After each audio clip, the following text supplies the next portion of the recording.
इस वक्त सलीम सीधा मौजूद है। सलीम जी, कैसे देख रहे हैं ये जो आतंकवादियों ने किया, वहां पर जो सैलानी घूमने गए थे उनको किस तरीके से बर्बरता से उनके संग ये इस कांड को किया, गोलियों से उनको भूत दिया, क्या कहेंगे?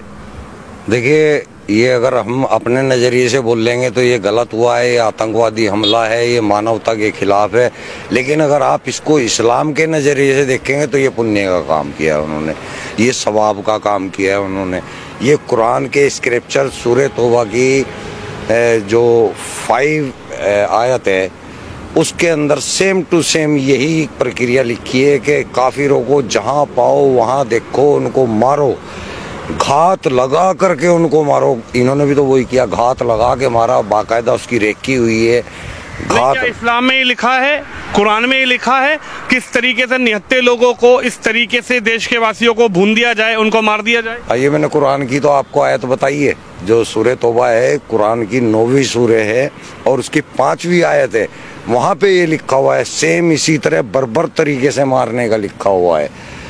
सेम ये लिखा हुआ है कि उनको मारो, जब तक मारो जब तक कि वो ला इलाहा इल्लल्लाह कलमा ना पढ़ ले या जजिया देना कबूल ना कर ले, तब तक मारो। यानी कि पूरे हिंदुस्तान के हिंदुओं का यही हसर होना है इस्लाम के अनुसार।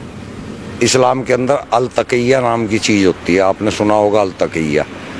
अल तक़िया वो चीज़ है जब इस्लाम के अंदर हमें कोई ऐसा काम करना होता है जो कि सामने लोगों को नाजायज़ दिख रहा है, तो आपको वहाँ लोगों को तो नाजायज़ बताना है लेकिन काम वो सवाब का करना है आपको। इसको बोला जाता है अल तक़िया।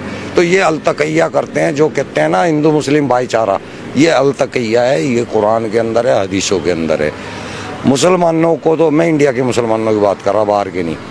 मुसलमान इंडिया का जो है वो अनपढ़ है, उसको कुरान के बारे में कोई नॉलेज नहीं है। इसलिए अगर वो भाईचारे की बात कर रहा है तो वो ठीक कर रहा है, लेकिन वो इस्लाम के अनुसार गलत कर रहा है। इस्लाम के अंदर कोई भाईचारा इस टाइप का नहीं है। इस्लाम के अंदर केवल मुस्लिम मुस्लिम भाईचारा है, हिंदू मुस्लिम भाईचारा कोई नहीं है। आप पढ़ के देखें या किसी आलिम से बात करके देखें। अब मैं भी आलिम ही हूँ, मैं आपको बता रहा हूँ। जी, आप